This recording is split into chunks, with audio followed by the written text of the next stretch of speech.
इस वर्तमान राजनीतिक परिवेश में जो शर्मसार करने वाली घटना बक्सर में घटी है कि बक्सर में वर्षों से बन रहे आरओबी और चालू होते ही 5 दिनों के भीतर पुल का ध्वस्त हो जाना और ना ही इसकी जवाबदेही तय होना, ना ही किसी के द्वारा इसकी जिम्मेदारी लिए जाना, ये पूरे बिहार स्तर पे बक्सर जिले को शर्मिंदा करने का काम बिहार सरकार के उच्च अधिकारियों और पुल निगम के द्वारा किया गया है। वर्तमान स्थिति में आज कोई भी स्पष्ट जवाब ना तो जिला प्रशासन के पास है, ना तो रेलवे के पास है। किसके आदेश से इटाड़ी गुमटी को बंद कर दिया गया, किसने उद्घाटन किया कि पुल को चालू कर दिया गया। पहले जिलाधिकारी कहती हैं कि हम लोग को जानकारी नहीं है कि इटाड़ी गुमटी बंद कर दिया गया है। उन्होंने ये भी कहा कि इटाड़ी गुमटी को अतिशीघ्र खोलने के लिए मैंने पत्र लिख दिया है। उसके बाद भी आज 4 दिन बीत जाने के बाद भी इटाढ़ी प्रखंड से लेकर राजपुर प्रखंड तक के लोगों को का जो आवागमन बाधित हुआ है। आज महिलाएं जो प्रसव से संबंधित बक्सर आना चाहती हो या कोई भी बीमारी से ग्रसित लोग जो बक्सर से आज दूरी बन गई है, बक्सर आने में जिन कठिनाइयों का समस्या आम जनमानस को करना पड़ रहा है, उसके लिए जिम्मेदार कौन है, इसकी जवाबदेही तय होनी चाहिए। पुल का बिना उद्घाटन हुए पुल का श्रेय लेने के लिए जिस प्रकार से भारतीय जनता पार्टी के बड़े बड़े नेताओं में होड़ मची थी, कुछ दिनों तक यहाँ के पूर्व सांसद अश्विनी चौबे जी उसका उद्घाटन करते रहे, पूजा करते रहे, 4-4, 5-5 बार पूजा किए और उसका श्रेय लिए। वर्तमान में भारतीय जनता पार्टी के राष्ट्रीय अध्यक्ष जो उस समय पथ निर्माण मंत्री थे, उन्होंने भी आके एक बार वहां पूजा किया, नारियल चढ़ाया। वर्तमान विधायक जो 3 महीने का अपना कार्यकाल बिताए थे और उन्होंने पत्रकारों को संबोधन में कहा कि मेरे दबाव में 3 महीने में इटाड़ी और चौसा दोनों आरओबी बन के चालू हो गया, नहीं तो उसमें 2 साल का समय लगता। तो इन सभी लोगों में श्रेय लेने की होड़ मची हुई थी। लेकिन जैसे ही पुल ध्वस्त हुआ, आज ये सभी बड़े बड़े नेता अपने चेहरे पे काली पोत कर कहां छिपे हुए हैं, ये बक्सर की जनता जवाब मांगना चाहती है।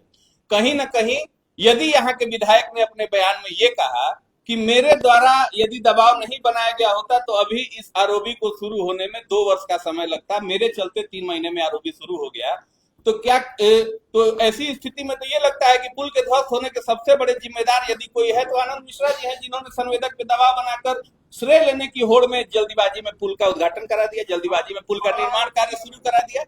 इसलिए ये कहीं न कहीं बिहार बक्सर जिले में बिहार सरकार की सबसे बड़ी नाकामी साबित हुई है और जवाबदेही इसमें तय होनी चाहिए कि जिला प्रशासन की जवाबदेही है या रेलवे की जवाबदेही है या यहाँ के बड़े बड़े भाजपा के नेता जो अभी तक श्रेय ले रहे थे उनकी जवाबदेही। लोगों की परेशानी को देखते हुए कांग्रेस क्या करती है?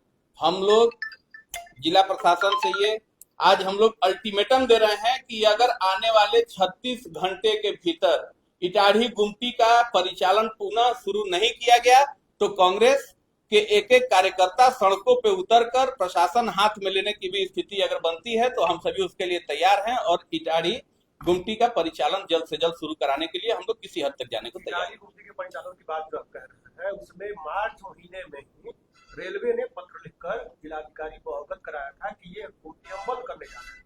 हालांकि उन्होंने कहा कि मुझे नहीं मालूम था, लेकिन जब रेलवे ने कह दिया था पहले से और आज गजट प्रकाशन हो गया है, सारी प्रक्रियाएं हो गई है, आपको लगता है खुल पाएगा? तो प्रशासन क्या बक्सर की जनता को मूर्ख समझता है? जिले के सर्वोच्च पद पे बैठे हुए अधिकारी, बक्सर की जिलाधिकारी जिस दिन पुल ध्वस्त हुआ अपने बयान में कहती है कि मेरे द्वारा पत्र लिख दिया गया है और जल्द से जल्द गुमटी खोलकर परिचालन शुरू किया जाएगा। तो क्या बक्सर की जनता मूर्ख है? सिर्फ और सिर्फ लोगों के बहकावे और झांसे में रहेगी। कोई कह देगा कि मैं गुमटी शुरू करा दूंगा, कोई कह देगा कि मैं नया आरओबी बना दूंगा, फिर ध्वस्त हो जाएगा, कह दिया जाएगा कि अब आप किनारे से 6 गांवों को पार करते हुए बक्सर शहर से जुड़िए। तो इसमें घूम फिर के जो समस्या है वो बक्सर का आम जनमानस झेल रहा है। ये समस्या बक्सर की न जिलाधिकारी झेल रही है, न बक्सर के विधायक झेल रहे हैं, न बक्सर के पूर्व सांसद झेल रहे हैं। तो आज ये जरूरत उस इटाढ़ी गुमटी को शुरू करना बक्सर की जनता के लिए अगर सबसे ज्यादा जरूरी कोई चीज है तो इटाढ़ी गुमटी को जब तक पुल नहीं बनता है शुरू करना है। प्रशासन का कहना है कि 10 से 15 दिनों में शुरू करा दें। 10 से 15 दिनों में यदि 15 लोगों को अस्पताल जाने के चक्कर में अगर उनकी मृत्यु हो जाएगी तो उसकी जवाबदेही कौन लेगा? क्या उसकी जिम्मेदारी जिला प्रशासन लेगा? यदि उसके चलते होने वाली सभी घटनाओं की जिम्मेदारी जिला प्रशासन लेने को तैयार हो तो आगे किसी तरह का निर्णय ले। आरोपी बना है, आरोपी में दरार आ गई, बंद कर दिया गया।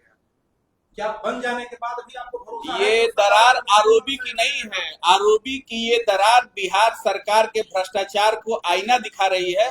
ये कोई नई घटना नहीं है। प्रतिदिन पूरे बिहार के अनेकों जिलों में पुल गिर रहे हैं और ये सीधे बिहार की जनता के टैक्स से आए हुए पैसे से जो पुल निर्माण हो रहे हैं, जो सड़कें निर्माण हो रही हैं, सीधे सीधे उसके भ्रष्टाचार को आईना दिखा रहा है बक्सर का पुल कि किस प्रकार से पूरे बिहार में भारतीय जनता पार्टी के नेतृत्व वाली सरकार में सिर्फ और सिर्फ सड़कों और पुल के निर्माण में कमीशन खोरी का काम होता है और उसके अलावा यहाँ किसी तरह का कोई विकास कार्य से मतलब नहीं, लोगों को सिर्फ कमीशन खोरी से मतलब। और भी जो पुलें बनी है, क्या उस पर भी आप कुछ कहना चाहेंगे? पिछले एक वर्ष में बक्सर जिले में, सिर्फ यदि मैं बक्सर जिले की बात करूं तो हर प्रखंड में ग्रामीण कार्य विभाग द्वारा 50 से 60 करोड़ का सड़कों की योजनाओं का टेंडर हुआ था, जिनका निर्माण कार्य हुआ है। अभी एक वर्ष भी नहीं हुआ है, 7 वर्षों के लिए वो सड़कें बनी है। मुझे नहीं लगता कि वो कोई भी सड़क इस साल की बरसात झेल पाएगी। अगले वर्ष से फिर वो अगले 6 साल तक लोग गड्ढे में ही घूमेंगे। तो सीधे सीधे बिहार सरकार के भ्रष्टाचार को आईना दिखा रही है ये सड़कें और ये पुल। जब बिहार सरकार सीधे सीधे 15 से 20% कमीशन संवेदकों से ले रही है, तो संवेदक कहां से सड़क बनाएंगे? संवेदक कमीशन भी देंगे और लास्ट में गाज उनके ऊपर सरकार गिरा रही है। तो ये सीधे सीधे इसमें सरकार की कमियां हैं, इसमें और किसी की कोई कमी नहीं। केंद्र और राज्य दोनों जगहों पर एक सरकार है और यहाँ पर इसीलिए तो डबल कमीशन लग जा रहा है ना बिहार में।